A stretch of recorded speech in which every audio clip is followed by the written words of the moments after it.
In this video, I'm gonna show you how I made this textured art. I used many techniques and tools and made 9 different textures. Hi guys, welcome back to my brand new YouTube channel. My name is Maki. I'm a musician and interior designer. I'm gonna show you step by step what worked and what didn't to make textured art. So stay tuned. I always start from drawing design on a paper. Instead of applying spackle directly on the canvas, I wanted to use foam board to create some shapes and glue them on the canvas, then apply spackle on the foam boards. So I randomly drew many different shapes on the paper many times until I create design I like. I wanted to create textured art with mid-century vibe in it, and this is the design I came up with. Here are the materials I used in this project. I'll leave the links to all the products down below so you don't have to take notes. 36 by 36 canvas, 2 of them. 18 by 24 foam board with 3/16 inch thickness. I think I used 3 packages. Hot glue gun and sticks. If you're a DIY lover, you probably already know Gorilla Hot Glue is really the best. It holds really strongly. Lightweight spackling paste. Cake scraper set and piping bag. If you're good at decorating cake, you would be successful in this project. But please don't worry if you're not, because I am actually not either. Your favorite paint. I used Bear's Snow White matte. Sandpapers and disposal gloves, and spoon and fork that you don't mind throwing away. I first drew lines on canvases with a pencil 1.5 inch away from the edges.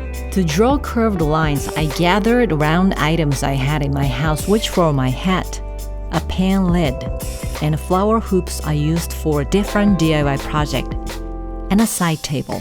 After I drew all the shapes, I put a foam board on a canvas and marked where I needed to cut. Then I cut the board with a craft knife. Cutting curved lines is easier than it looks if you do it very slowly.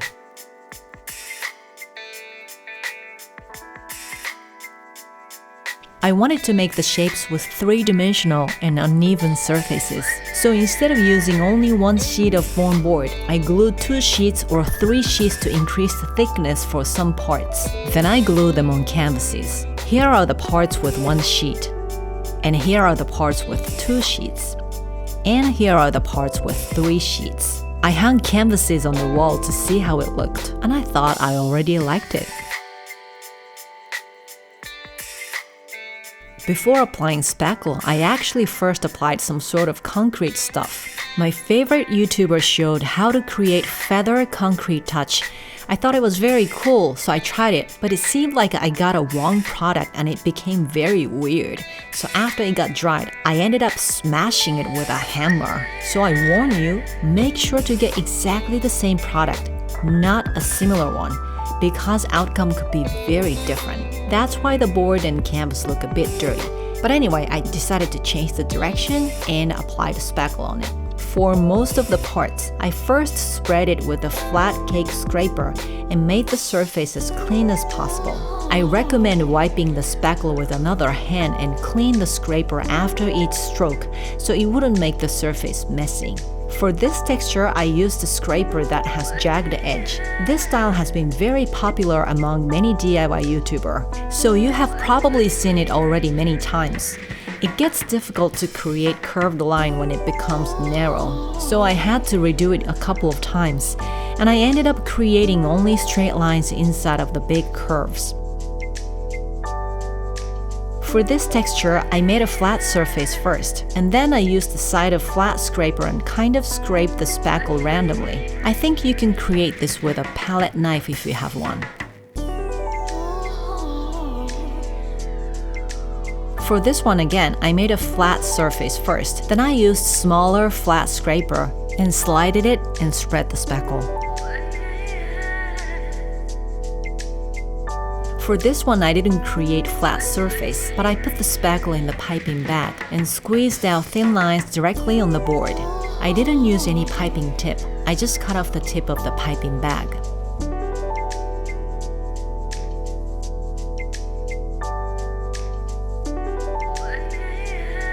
I fixed lines a bit using the barbecue skewer and my finger. Next texture is similar to the first one, but I used a fork to create thinner lines. If you're making this texture, I recommend creating a very thin flat surface first, otherwise the spackle can get gouged when making lines. I had to redo it many times because of this. After a couple of attempts, I figured out creating kind of dotted lines is easier than straight lines. Or you can add a little bit of warm water and make the spackle a little more moisture so it would be easier to create lines. But please note that it'll take longer to get dried. For this texture, I made the surface a little thicker and used a spoon and made tiny curved lines.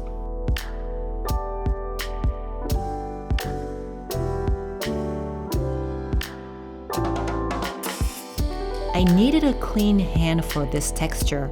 I practiced the stroke a couple of times and look at this. It's so satisfying. I also added a couple of lines next to the first stroke. For this one, I didn't create a flat surface on purpose and kind of created a messy one first. Then I used a flat scraper again and created thick vertical lines. It kind of looks like vintage bricks and I liked it first. But the next day, I looked at the whole thing and I thought it looked a little too busy and too much. So I decided to sand the part and created a new texture. For the new texture, I first created a very thin surface and let it dry for a couple of hours. After that, I stuffed the spackle in the piping bag. I gave it a nice massage to let the air out. I wanted to create thinner lines and I tested on a piece of cardboard. Then I started piping little by little, very slowly.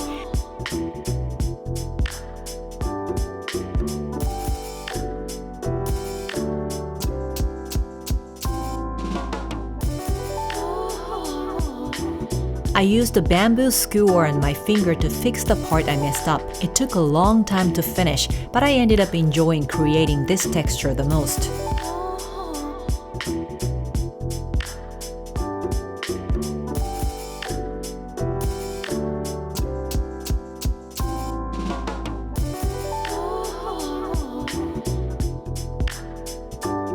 Hey, if you're still watching, you must be a hardcore DIY interior design lover. If you're enjoying my video, don't forget to subscribe to my YouTube channel.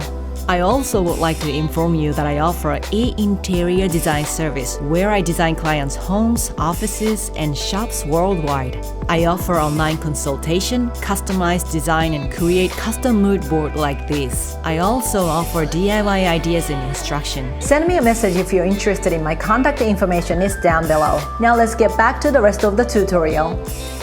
After I let it dry for a day, I sanded the edges and surfaces. The spackle doesn't get as hard as stone. It remains somewhat soft even after it gets dried. So I recommend sanding slowly and softly, otherwise textures could get ruined. I also use diagonal pliers to trim the edges. When I was sanding, a small piping part came off, so I used crazy glue to fix it. This is my favorite glue from Japanese dollar store Daiso. Well, it's $1.75 now. But you know, it often happens the cap of the tube gets stuck after glue dries and you can't use it anymore. But since this one is so small, you can use all the glue per use and use a new one for a new project. I really love it. After that, I painted all the parts. Since the design is pretty busy with different patterns, I painted with only one color, which is white. I apologize I don't have any footage of how I made a floating frame, but let me explain it quickly. I used 4 pieces of pine wood, cut the corners diagonal, glued them together and applied oil stain with walnut color. Using corner clamps was very helpful. I'll leave the link to the product down below. I stapled in the back for extra support. I was going to glue other pieces of wood inside of the frame, but unfortunately the lumber shop made a mistake and cut the wrong size. I didn't have time to go back there, so I attached the brackets on the back side of the canvas. I recommend placing pieces of wood under the frame when you attach the brackets, so that the artwork wouldn't be damaged on the floor. When I hung it on the wall, I didn't like the brackets being visible, so I painted the brackets with the same color of the wall and attached them again. Finally, everything is done. I am so incredibly happy about the result. I love every texture I made, and they look very artistic and gorgeous together. They're all different, but somehow it looks cohesive, probably because they were made with the same material and color. Which texture did you like the best? Have you made textured art before? Let me know in the comments section. If you like my video, don't forget to hit the like button and subscribe to my channel. Your one click makes me feel so happy and motivated to make more videos like this. Alright, thanks so much for watching and have a wonderful, wonderful day. See you next time. Bye!